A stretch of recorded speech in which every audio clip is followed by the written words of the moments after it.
Grand Theft Auto dreams, friends shooting friends, and someone left grandma at the park.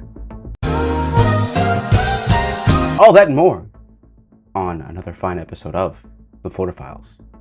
I am your humble host, Tanmrclean. Thank you for tuning in. Story numero uno takes place in Volusia County. Two men were getting drunk and one got shot. Deputies would respond to a 911 call around 5 a.m. where they would find a 47-year-old man lying in his parking lot, alive and suffering from multiple gunshot wounds. You see, he was intoxicated with a fellow named Anselmo Collin, who apparently is his friend. A friend? After getting into a heated argument, he decided to shoot his friend in the face. A friend? Obviously, the game Russian roulette got heated. If this wasn't enough, he also had an active warrant for transmission of harmful material to a minor. With friends like these, you don't need enemies. A friend? Collin was charged with an attempted murder and aggravated assault. For story number 2, we head over to Pinellas County, where you really should call your grandparents. Find out how they are. You never know. A 69-year-old woman who not only is incapable of walking without a walker, but wears an adult diaper, was found at Largo Central Park. Not only was she robbed of her cell phone, but her walker, leaving her stranded overnight. Teresa Baldwin, age 58, was her caregiver. Doing a bang-up job there. She brought her over to the park around 3 p.m. on Monday for a stroll, when suddenly a rabid Florida man came and attacked the two women out of nowhere over a jar of peanut butter. Actually, Baldwin took her walker, cell phone, and just left her overnight to soil herself. Baldwin will be charged with felony neglect of elderly and drug possession. That's right, she had cocaine on her. Apparently, this isn't her first rodeo, and she was under investigation for potential exploitation.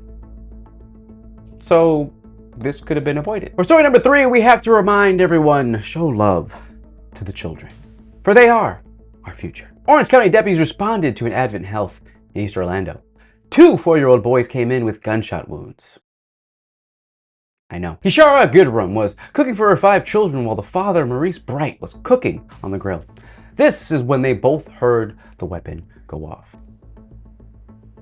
Bang. According to Mr. Bright, he was intoxicated from the night before when he left the weapon underneath the couch cushion. Very safe. Kishara Goodrum, 39, was arrested on 2 counts of child neglect with great bodily harm, while Maurice Bright, 40, was arrested for possession of a firearm by a convicted felon. Because of course, why wouldn't there be both? Story number 4. You were gonna like and subscribe, right? Right? Yeah, okay. Yeah. Gets heated. A birthday party of 2 gone wrong. The audacity for someone to come home with my birthday dinner and present me Taco Bell? Not my words. I didn't say that. You can bring me Taco Bell, it's fine. I'll take it. Nachos Locals, please. We head on down to St. Petersburg, Florida, where Isha Persad, age 34, and her husband of 5 years began to argue when she came home with his birthday dinner, McDonald's and Taco Bell. You know, wonder what he did for her. We are unsure what led to the attack. All we know is that allegedly she threw a 4-layer burrito and a soft taco. When police arrived, the evidence was still ripping from the man's face. No injury to either party, and Persad proclaims she only threw the food items because he threw the bag at her, which he denied. To my surprise, she was in fact released the very same day. And I'm quite interested how that conversation went when she got home. Maybe this time she'll throw an 8-layer burrito. Then she'll do some serious time. Story number 5 is a cautionary tale of you just never know what someone has on them. Paul Young, age 31, so I guess he's pretty young, had picked up a warrant in Vero Beach, but sadly didn't want to comply when officers came knocking. Leave me alone, he proclaimed as he was being walked down by police. And as we both know, that wasn't going to happen. So what did Young do? He pulled a can of bear mace out of his ass like a video game character flicking through a weapon wheel and utilized it to dispel the canine and 8 deputies on the scene. Dispelled, the deputies were not. In fact, this was perhaps the motivation they needed as words turned into Young being tased and on the ground. Where also, like a down video game character, he dropped a firearm because of course, bear mace wasn't enough.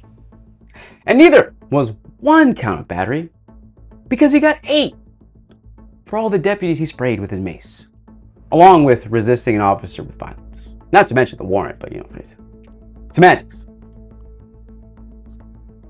Our final story brings us ever so close to GTA 6. 59-year-old Warren Scooter felt the need to live out his GTA 6 dreams a little early. When sitting outside St. Joseph Hospital in Tampa, Scooter saw the lone running fire truck sitting in the parking lot as a sign from God rather than a sign of an emergency.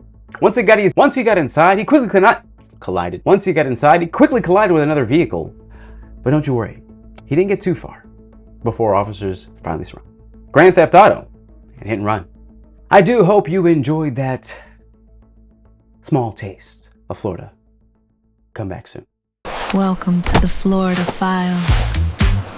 Brace for the unbelievable.